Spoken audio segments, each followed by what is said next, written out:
Hello friends, എല്ലാവർക്കും നമസ്കാരം. നിങ്ങളെ ഏവരും കാത്തിരിക്കുന്ന അലീനയുടെ നാളത്തെ വിശേഷത്തിലേക്ക് എല്ലാ കൂട്ടുകാർക്കും സ്വാഗതം.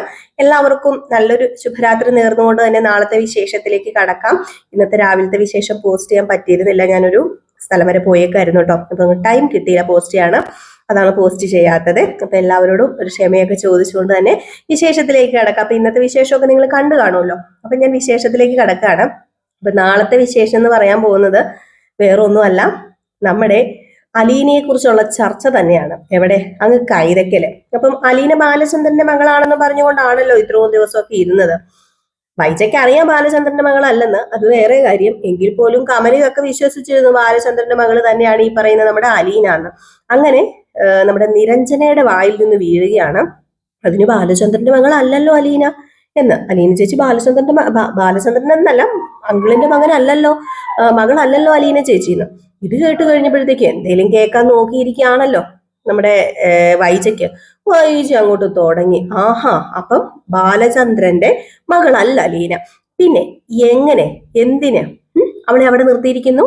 അവിടെ കൊല്ലപ്പള്ളിയിലെ എന്തിനാ, അല്ല കടപ്പാട്ടൂർ എന്തിനാണ് നിർത്തിയിരിക്കുന്നത് അവളെ? എന്തിന്റെ ആവശ്യമാണ്? ഇനിയിപ്പം അവിഹിതത്തിൽ പിറന്ന മകളാണെങ്കിൽ ഓക്കെ, അങ്ങനെയെങ്കിലും കരുതാം. അപ്പൊ അതൊന്നും അല്ലല്ലോ എന്ന്. ഇത് കേട്ടോണ്ടേ കമലയും പറഞ്ഞു, ഓഹോ അത് കൊള്ളാലോ, ഇതിപ്പം കണക്കായി പോയല്ലോ, വൈജ പറഞ്ഞത് തന്നെയാണല്ലോ ശരി. അവിഹിതത്തിൽ പിറന്ന മകളാണെങ്കിൽ എങ്ങനെയെങ്കിലും അവിടെ നിർത്താം. അപ്പം അലീന അവിഹിതത്തിൽ പിറന്ന മകളല്ല. അപ്പൊ അലീന ആരാ? അവൾക്ക് എന്താ ബാലചന്ദ്രനുമായിട്ടുള്ള ബന്ധം എന്നൊക്കെ. ഇതൊക്കെ കേട്ട് കഴിഞ്ഞപ്പോഴത്തേക്കും ഒന്നാമത് തലയ്ക്ക് ഭ്രാന്ത് പിടിച്ച് നിൽക്കുകയാണ് ശിവശങ്കര മേനോന്. മകൻ അങ്ങ് ജയിലിൽ കിടക്കുന്നു, ജോലിക്ക് പോകാൻ പറ്റുന്നില്ല, അതിനോടൊപ്പം തന്നെ വൈജയുടെ കാര്യം. അപ്പൊ ഇതൊക്കെ കേട്ട് കഴിഞ്ഞപ്പോഴത്തേക്കും നമ്മുടെ ശിവശങ്കര മേനോന് ദേഷ്യം വെച്ചു. ശിവശങ്കര മേനോൻ പറഞ്ഞു, നിങ്ങൾക്ക് ഇപ്പൊ എന്തൊക്കെയാ അറിയേണ്ടത്?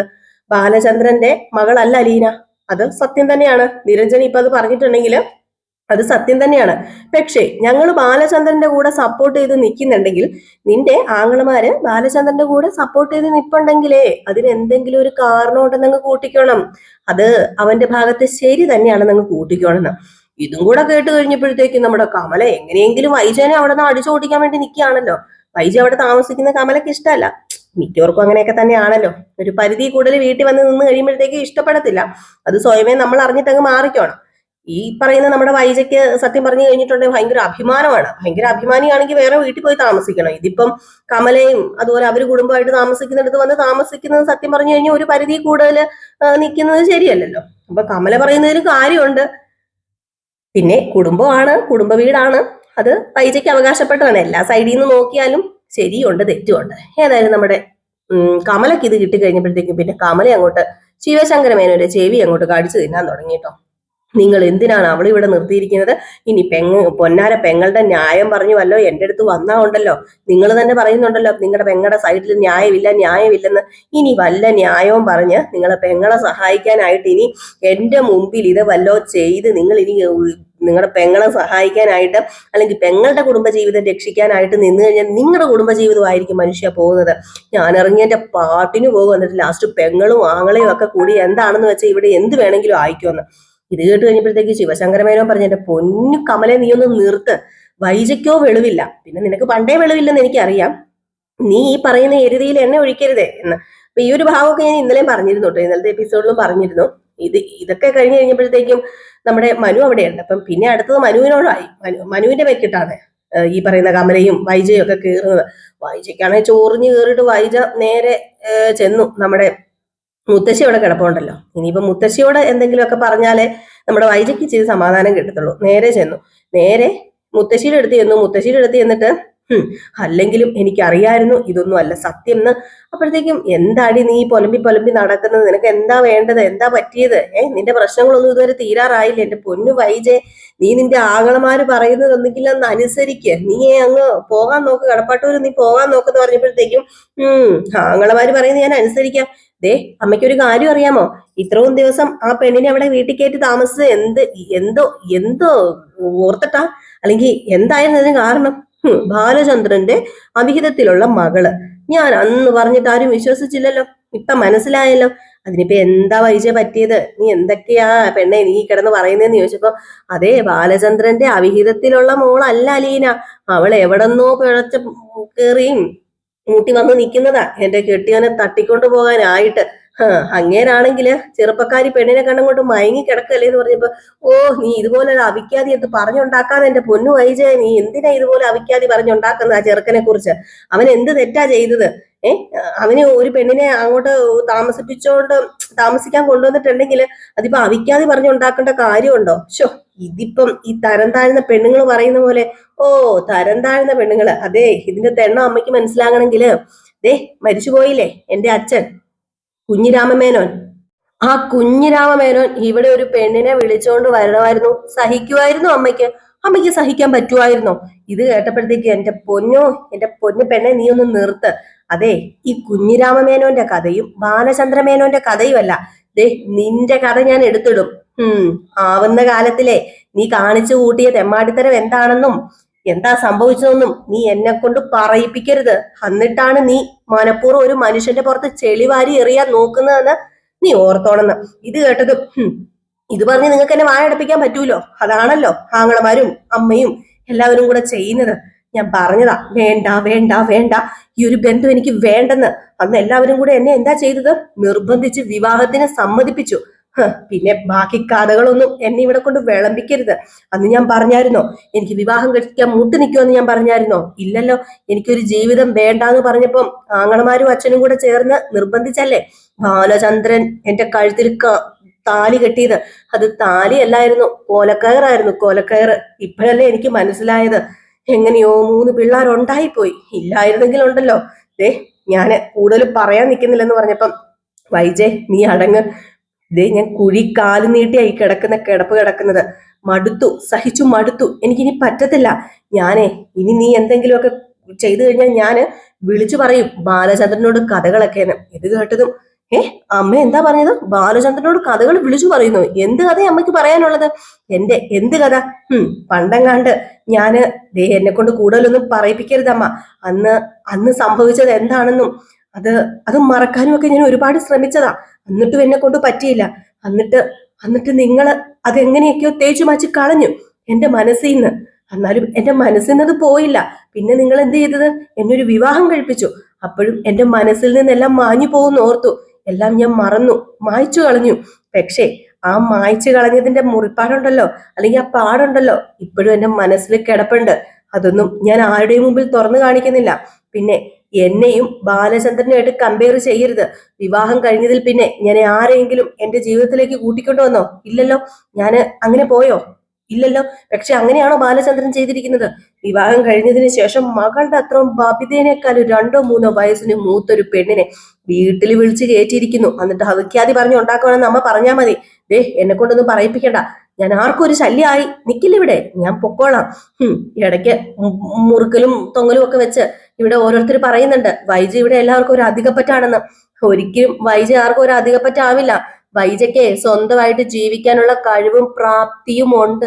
ഈ വൈജ സ്വന്തമായിട്ട് ജീവിക്കും, ആരുടെയും സഹായമില്ലാതെ, പരസഹായമില്ലാതെ എന്നൊക്കെ പറഞ്ഞിട്ട് വൈജ ദേഷ്യം വന്നിട്ട് പോയപ്പോഴത്തേക്കും എന്റെ ദൈവമേ, മുത്തശ്ശിയാണെങ്കിലേ, എന്നെ മാത്രം എന്തിനാണോ ഇങ്ങനെ ഇട്ടിരിക്കുന്നത്? അങ്ങ് എടുത്തുകൂടെ? ഇതൊന്നും കാണാതെ പോയില്ലേ? നിങ്ങൾക്ക് ഇതൊന്നും അറിയേണ്ട കാര്യമില്ലല്ലോ. എല്ലാം ചെയ്തു വെച്ചിട്ട് ഇപ്പൊ ഞാനാണല്ലോ ദൈവമേ ഇതൊക്കെ കിടന്ന് കാണേണ്ടത് എന്നൊക്കെ പുള്ളിക്കാരി വിഷമത്തോടു കൂടി ഇങ്ങനെ പറയാണ്. പ്രായമായ ഒരു സ്ത്രീ ആണല്ലോ. ഏതായാലും ഇതൊക്കെ കഴിഞ്ഞ് പിന്നെ കാണിക്കുന്ന സീൻ എന്ന് പറഞ്ഞിട്ടുണ്ടെങ്കിൽ നമ്മുടെ അലീനയുടെ അല്ല സോറി രേവതിയുടെയും രോഹിത്തിന്റെ ഒരു സീൻ ഉണ്ട് കേട്ടോ. അങ്ങനെ നമ്മുടെ രേവതി രോഹിത്തിന്റെ മുമ്പിൽ ചെന്നിട്ട് താനാള് ഇച്ചിരി വീരനാണെന്നൊക്കെയാ ഞാൻ ഓർത്തത്, പക്ഷേ താൻ അത്ര വീരനല്ലെന്ന് എനിക്ക് മനസ്സിലായി ഇങ്ങനെ പറഞ്ഞു കഴിഞ്ഞപ്പോഴത്തേക്കും, അതെങ്ങനെ നിനക്ക് മനസ്സിലായി? അല്ല, ആദ്യമൊക്കെ നിന്റെ ജാട കണ്ടപ്പോഴത്തേക്കും, അല്ലല്ലേ രോഹിത്തിന്റെ ജാട കണ്ടപ്പോഴത്തേക്കുവേ ഞാൻ ഓർത്തു വീരനാണെന്ന്. എന്നിട്ട് ഇപ്പൊ എങ്ങനെ നിനക്ക് മനസ്സിലായി? ഇപ്പൊ എനിക്ക് മനസ്സിലായി താനൊരു പഞ്ചപാവമാണെന്ന്. അതെ, ഞാൻ അത്രയ്ക്ക് പാവമൊന്നുമല്ല. എന്നെ കൂടുതൽ പാവമാക്കാൻ നോക്കല്ലേ. ഓഹോ, ഇതിപ്പോ എന്റെ കുഴപ്പമായോ? എന്റെ മെക്കിട്ട് കയറുന്നോ? താൻ പാവമാണെന്നല്ലേടോ ഞാൻ പറഞ്ഞത്. അപ്പം എന്റെ മെക്കിട്ട് കയറേണ്ട ആവശ്യമുണ്ടോ? ഞാൻ പാവമൊക്കെയാണ്, പക്ഷേ ഞാനുണ്ടല്ലോ പോയി മരം കൊത്താറില്ല.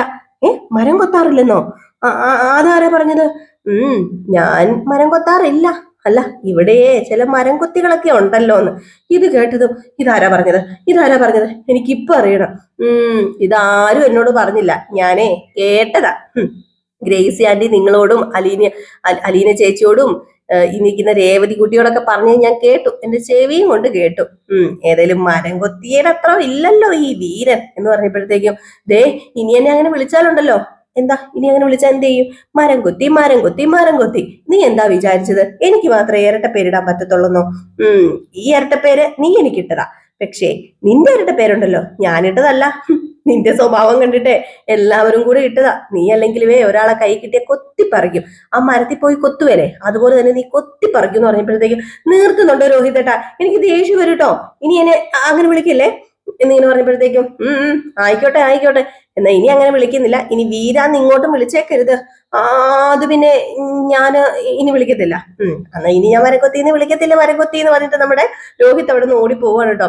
അപ്പോഴത്തേക്കും ഞാൻ ഗ്രേസി ആന്റീനെ അലീന ചേച്ചിനെയൊക്കെ കാണിച്ചു കൊടുക്കുന്നുണ്ട്, എന്നെ നാണം കെടുത്താനായിട്ട് ഓരോന്ന് ചെയ്യും ഓരോന്ന് പറയും എന്നൊക്കെ പറഞ്ഞുകൊണ്ട് നേരെ അലീന എടുത്തിരുന്നു. അലീന എടുത്തിട്ട് ഇപ്പൊ സമാധാനം ആയല്ലോ, പൊന്നാങ്ങളയോടെ എല്ലാം പറഞ്ഞു കൊടുത്തപ്പോ സമാധാനം ആയല്ലോ. എന്താ രേവതി നീ പറയുന്നത്? പൊന്നാങ്ങളയോടെല്ലാം പറഞ്ഞു കൊടുത്തുന്നോ? എന്നെ മരംകൊത്തിന്ന് വിളിക്കാൻ പറഞ്ഞു കൊടുത്തില്ലേ? അത് ഞാൻ പറഞ്ഞു കൊടുത്തല്ലെന്നേ, അതവൻ കേട്ടതാ. ഒളിഞ്ഞും പാത്തു നിന്ന് കേൾക്കാനേ വീരന് നാണമില്ലേ? പെണ്ണുങ്ങളുടെ സ്വഭാവമായിട്ട് നടക്കുന്നു. എന്റെ പൊന്ന് രേവതിക്കുട്ടി, നീ ഒന്ന് അടങ്ങ്. നീ എന്തിനാ അവനോട് വെറുതെ മെക്കിട്ട് കയറി ഇങ്ങനെ വഴക്കുണ്ടാക്കണം എന്നൊക്കെ ചോദിച്ചു നമ്മുടെ അലീന ഇങ്ങനെ രോഹിത്തിനോടല്ല അലീനയും രേവതിയായിട്ട് ഇങ്ങനെ സംസാരിച്ചുകൊണ്ടിരിക്കുകയാണ്. ഏതായാലും പിന്നെ അവര് പ്ലാൻ ചെയ്യുകയാണ്, അടുത്ത ട്രിപ്പ് എങ്ങോട്ടേക്ക് പോകണ്ടെന്നൊക്കെ ഇങ്ങനെ നേരം വിളിക്കുമ്പോഴത്തേക്ക് ഇനി ചുറ്റിക്കറങ്ങാനൊക്കെ പോകണമല്ലോ. അപ്പൊ അതിന്റെ പ്ലാനിങ്ങിലൊക്കെയാണ്. ഇതേ സമയം പിന്നെ കാണിക്കുന്ന നമ്മുടെ ബാലചന്ദ്രനെയും അതുപോലെ തന്നെ നമ്മുടെ ഗോവർദ്ധനെയാണ്. ഏതായാലും അലീനയും ചിന്നിക്കുട്ടിയും തമ്മിൽ ഒരു റിലേഷൻ ഉണ്ടെന്ന് നമുക്ക് മനസ്സിലായി. അലീനയും ചിന്നിക്കുട്ടിയും റിലേറ്റീവ് ആണെന്ന് നമുക്ക് മനസ്സിലായി. കാരണം വേറൊന്നും അല്ല, ഈ പറയുന്ന ഷെറിന്റെ ചേട്ടനാണ് സ്റ്റാൻലി. അപ്പം ഷെറിന്റെ ചേട്ടന്റെ മകളാണല്ലോ ഈ പറയുന്ന അലീന. അപ്പം നമ്മുടെ അലീനയുടെ അച്ഛന്റെ പെങ്ങടെ മകളാണല്ലോ ഈ പറയുന്നത് ചിന്നുമോള്. അപ്പൊ ആ ഒരു കണക്ഷൻ എന്താണെന്ന് നമുക്ക് മനസ്സിലായല്ലോ. അപ്പം അവർ തമ്മിൽ റിലേറ്റീവ് ആണ് കേട്ടോ. ഇങ്ങനെയൊക്കെ ആയിരിക്കും പല അനാഥാലയങ്ങളിൽ വളരുന്ന ഓരോ മക്കളും ഒക്കെ അല്ലേ, എങ്ങനെയും തെന്നിത്തെറിച്ചും ഒക്കെ ചിലപ്പം അങ്ങോട്ടും ഇങ്ങോട്ടും കണക്ഷനൊക്കെ കാണുമായിരിക്കും. എന്തൊക്കെയല്ലേ കഥയുടെ പോക്കെ. ഏതായാലും അങ്ങനെ നമ്മുടെ ബാലചന്ദ്ര മേനോനും സ്റ്റാൻലിയും കൂടെ സ്റ്റാൻലി അല്ല ഗോവർദ്ധനും കൂടെ നേരെ തിരിച്ചിരിക്കുന്നത് കൊളുത്തുപുഴയിലേക്കാണ്. അപ്പൊ കൊളുത്തുപുഴയിലാണ് നമ്മുടെ ലാലിച്ചൻ താമസിക്കുന്നത്, സ്റ്റാൻലി അതായത് ലാലിച്ചൻ. ഇതൊക്കെ ഞാൻ നമ്മുടെ അപ്കമിങ് വിശേഷത്തിൽ പറഞ്ഞിട്ടുണ്ടായിരുന്നു കേട്ടോ. ഇപ്പൊ നിങ്ങൾക്ക് ഏകദേശമൊക്കെ മനസ്സിലായി കാണും, നമ്മൾ നുണയല്ല പറയുന്നത്, നമ്മൾ റിയൽ സ്റ്റോറി തന്നെയാണ് അപ്കമിങ് വിശേഷങ്ങളിൽ ഇടുന്നതെന്ന്.